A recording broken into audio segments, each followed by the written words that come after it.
the next day. What's up guys? Good morning! Welcome back sa ating YouTube channel, RM Vlogs. Today is Saturday na naman, another weekend na naman. So, today ay kagagaling lang namin ni Chard Cabalbon TV sa palengke as usual. Yung lagi-lagi natin ginagawa tuwing weekend. Kaso ngayon, wala tayong nakuhang tilapia doon sa suki namin. Wala siya doon kanina pagpunta ko. So, bumili na lang ako ng manok at bumili ako ng gulay. So, ito yung binili kong gulay. Yan. Papakita ko sa inyo. Ito. Yan. Malunggay. At saka, bumili ako nitong kalabasa. Saglit lang. Ito. Ito guys. Yan. Bumili ako niyan. Bali, per kilo kasi dito sa amin, 45 kilo ang per kilo. So, bumili ako ng, yung kalahati, sabi dun sa binigbilhan ko is 85 pesos na lang daw. And then, ngayon, bumili ako nitong manok. Yung lagi kong binibili. Yung, yan o. Yan. Ito siya guys. Yung frozen food. Yan. Bumili ako niyan. And then, dito, may niluluto ako. Ayan. Hindi ko alam kung makikita nyo yan. Yan. Yung mga tira-tirang ulam yan ng boss namin dyan sa ref. Pinapakuha niya sa akin. So, ginagawa ko tuwing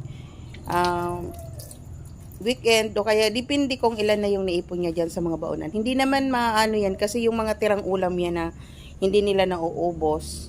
Yun, nilalagay nila sa ref para yun nga ipakain sa mga alaga namin. Yun yung papakain ko sa kanila ngayon. Tapos itong binili kong ulam, lulutuin ko yan kasi sayang baka kung hindi ko maluto, masira yung gulay. So, update pala guys kay Pau Pau, kagaya sa makikita nyo dito sa thumbnail na ito at saka sa natawag dito, title ng video na to. Update natin kay Pau Pau at saka yung pamamalingki namin. So, update pala kay Pau Pau, di ba nag-vlog ako last Sunday yon? Halos every weekend na lang tayo, kaya minsan nga hindi nakakapag-vlog ng, madalang na lang talaga ako nakakapag-vlog.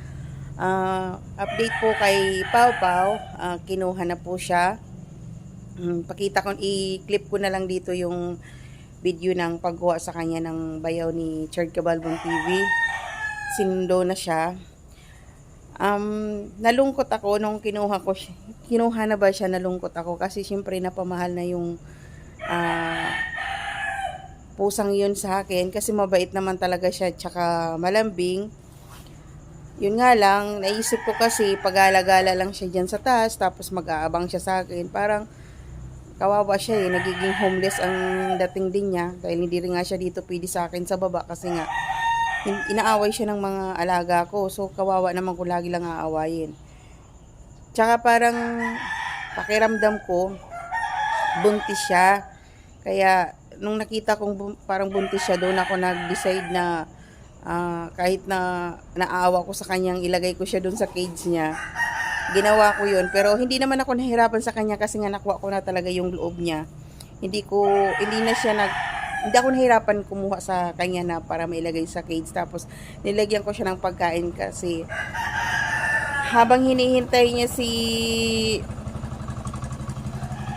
yung asawa ng kapatid ni Chard Cabalbon TV, yung balibayaw niya, habang hinihintay, kumakain siya doon sa loob kasi naghahatid ng ulam dito yung kabayaw ni Chard Cabalbon TV. Bali, kinuha ko siya, nilagay ko siya sa cage mga 11 o'clock na ng umaga. Tapos, after mga 12 o'clock, 12:30, dumating na yung bayaw ni Chard Cabalbon TV. Yun, dinala na siya pa uwi pagkahatid ng ulam dito sa amin. Pero hindi siya gutom kasi habang naghihintay siya, mayroon siyang pagkain sa loob, kumakain siya. Nakakaawa nga din kasi nagpapaawa siya sa akin nung nilagay ko siya sa cage. Kaso sabi ko sa kanya, para yun sa ikabubuti niya, hindi na yun nga para kasi na-traumatize na yun nung dinala dito. So sinabi ko sa kanya na para makauwi ka na sa bahay. So yun, okay na, sigurado okay na siya doon kasi nandun na siya sa pangangalaga ng kapatid ni Chard Cabalbon TV. So yun yung update natin kay Pau Pau sa journey ng pagpunta niya dito. Buti naman dahil nakabalik na siya dito nakabalik na siya doon sa talagang kung saan siya ba. So yun, mas malungkot na masaya, pero ngayon unti-unti na rin akong nasasanay at masaya na rin kasi alam kong nasa mabuti na siyang pangangalaga. Hindi kagaya dito na dyan lang siya pakalat-kalat lang siya dyan sa taas, tapos aabangan niya lang ako. Alam niya na kasi yun pagbubukas na ako ng gate, ay yung harang namin dyan sa pinto, alam na niya yun. So guys, samahan nyo akong mag-asikaso ng pagkain ng aking mga alaga for today's weekend. I-update ko kayo mamaya pag nagluluto na kayo kasi ipiprepare ko muna siya. So update ko kayo guys. See you. A few moments later. So yan nga guys. So yan na-prepare na natin ang malunggay, kalabasa, yan, tapos yung ating manok.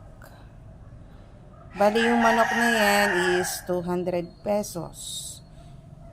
Bali good for 3 days lang nila ito or 2 days, depende kasi kumakain din kasi sila ng tanghali, lalo na mga buntis nga sila ngayon. So pinapakain ko sila ng tanghali. So yan na nga guys, update ko na lang kayo mamaya pag naluto ko na siya. Okay, babush. So yan na nga guys, yung niluluto natin, yung pagkain nila, yan. Pinoboil ko na yung manok. Yan. And then, nilagay natin yung kalabasa. Ay, saglit. Maingay. So, yan na nga guys. Try ko.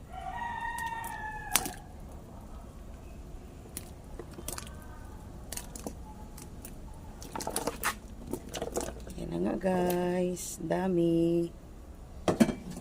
So, yan. Lagyan na natin yung kalabasa.